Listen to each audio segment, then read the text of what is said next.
Hello my dear friend, कैसे हैं आप लोग। उम्मीद करते हैं आप लोग अच्छे होंगे, स्वस्थ होंगे। तो आज की वीडियो में हम पूरी समास की परिभाषा, उसकी पहचान को जानने वाले हैं एक ही वीडियो में, पार्ट टू में। तो समास समास की परिभाषा अनेक शब्दों को संक्षिप्त करके नए शब्द बनाने की प्रक्रिया समास कहलाती है। दूसरे अर्थ में आप बोल सकते हैं परिभाषा के रूप में कम से कम शब्दों में अधिक से अधिक अर्थ प्रकट कराना या करना समास कहलाता है।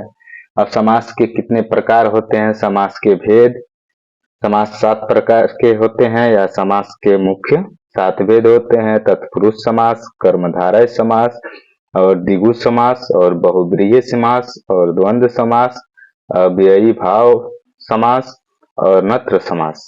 ठीक है।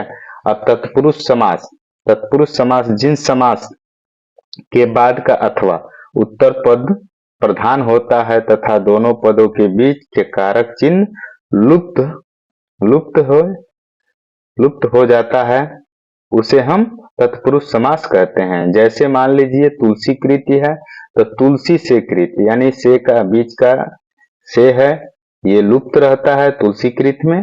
तो तुलसी से कृति यानी तत्पुरुष समास के भेद यानी तत्पुरुष समास के प्रकार कितने होते हैं। तत्पुरुष समास के 6 भेद होते हैं। पहला कौन सा है, कर्म तत्पुरुष, दूसरा करण तत्पुरुष, संप्रदाय तत्पुरुष, आपादान तत्पुरुष, संबंध तत्पुरुष, अधिकरण तत्पुरुष।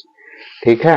अब जान लेते हैं कर्म तत्पुरुष के बारे में। कर्म तत्पुरुष को भी द्वितीय तत्पुरुष भी कहते हैं। इसके कर्म का कारक की विभक्ति को काल लोप हो जाता है, यानी स्वर्ग प्राप्त यानी स्वर्ग को प्राप्त, आशातीत यानी आशा को अतीत यानी गृहागत यानी गृह को आगत।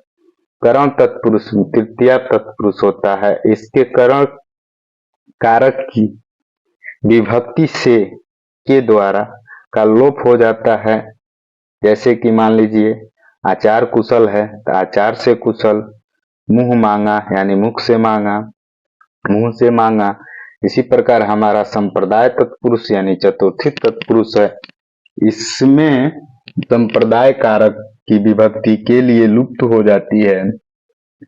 जैसे कि मान लीजिए देशभक्ति है तो देश के लिए भक्ति हो जाएगा, रसोई घर है तो रसोई के लिए घर हो जाएगा। इसी प्रकार हमारा चौथा हो जाएगा आपादान तत्पुरुष यानी पंचमी तत्पुरुष। इसमें आपादान कारक की विभक्ति से अलग होने का भाव लुप्त हो जाती है, यानी दूरागत यानी दूर से आगत, जन्मांध यानी जन्म से अंध।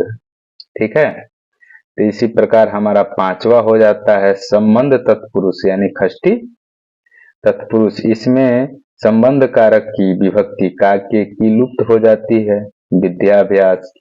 ठीक है। तो विद्या का अभ्यास, पराधीन पर के अधीन, देश रक्षा यानी देश की रक्षा। तो बने रहिएगा इस वीडियो में, हम आप लोग को पूरी समास बताने वाले हैं। तो वीडियो को लाइक कीजिए, शेयर कीजिए और कमेंट कीजिए, और चैनल पे नए हैं तो चैनल को सब्सक्राइब कीजिए। अधिकरण तत्पुरुष यानी सप्तमी तत्पुरुष। इसमें अधिकरण कारक की विभक्ति में पर लुप्त हो जाती है, यानी गृह प्रवेश यानी गृह में प्रवेश, दानवीर यानी दान में वीर। ठीक है। उसी प्रकार हमारा कर्मधारय समास क्या होता है। कर्मधारय समास कर्ता तत्पुरुष को ही कर्मधारय समास कहते हैं। पहचान क्या होता है, विग्रह करने पर दोनों पद के मध्य में जो के सामने आदि आते हैं।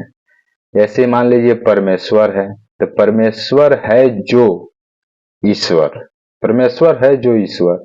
नील कमल, नील है जो कमल। ठीक है। इसी प्रकार हमारा मान लीजिए कर्मधारय तत्पुरुष के भेद जान लेते हैं, प्रकार जान लेते हैं। तो ये 4 प्रकार के होते हैं। कर्मधारय तत्पुरुष के 4 भेद होते हैं। जो मान लीजिए विशेषण पूर्व पद होता है। ठीक है। विशेषण पूर्व पद में पीताम्बर बराबर पीताम्बर, पीठ धन अंबर बराबर पीताम्बर हो जाएगा।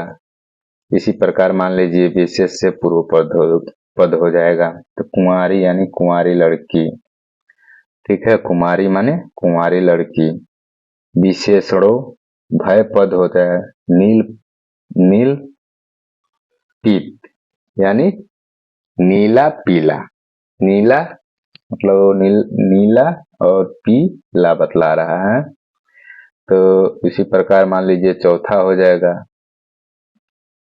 तो आम गाछ या आम्रवृक्ष।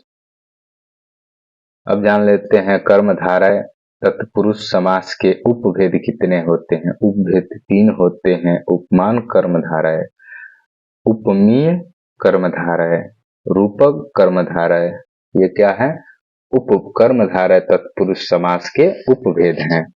इसी प्रकार हमारा द्विगु समास है। तो द्विगु समास जिस समस्त पद का पूर्व पद संख्यावाचक विशेषण हो वह द्विगु कर्मधारय समास कहलाता है। यानी सप्त सिंधु यानी 7 सिंधुओं का समूह, दोपहर यानी 2 पहरों का समूह। द्विगु समास के भेद 2 होते हैं। कौन कौन से होते हैं? समाहार द्विगु और उत्तर पद प्रधान द्विगु। समाहार द्विगु का अर्थ है समुदाय इकट्ठा होना यानी समेटना। जैसे कि मान लीजिए तीनों लोकों का समाहार, त्रिलोक, पांचों वटों का समाहार, पंचवटी। इसी प्रकार हमारा उत्तर पद प्रधान द्विगु है। तो उत्तर पद प्रधान द्विगु के 2 प्रकार होते हैं, बेटा या उत्पन्न के अर्थ में, जैसे दो माँ का यानी दुमाता, ठीक है।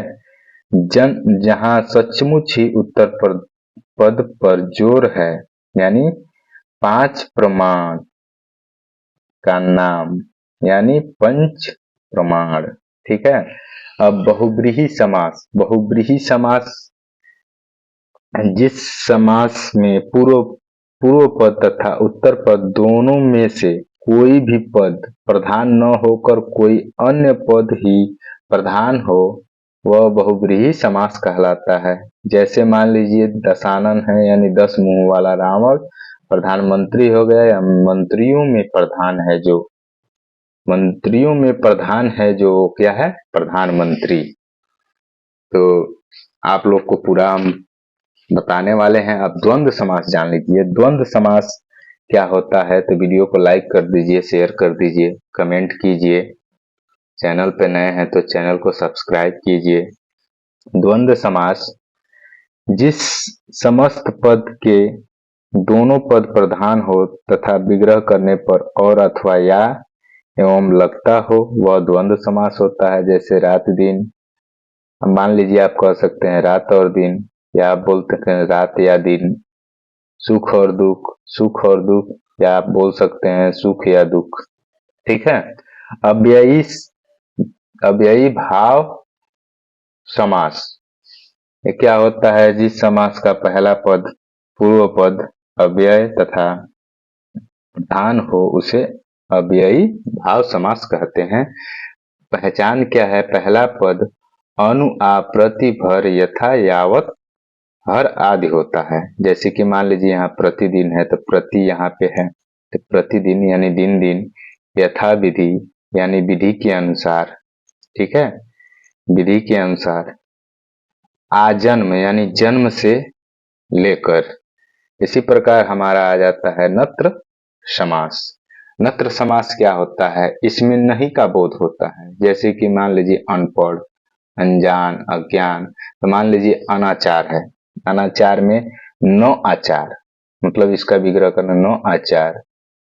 अनदेखा यानी 9 देखा हुआ। तो उम्मीद करते हैं आप लोग को समास एक ही वीडियो में पूरा समझ में आया। तो इस वीडियो को ज्यादा से ज्यादा लाइक करें, कमेंट करें और शेयर करें ताकि मैं आप लोग के लिए नया वीडियो बनाता रहूं और आपको कुछ सिखाने का प्रयास करता रहूं। तो वीडियो आपको पसंद आई होगी तो चैनल को सब्सक्राइब कर लीजिए, बेल आइकन को दबा दीजिए। जय हिंद, जय भारत।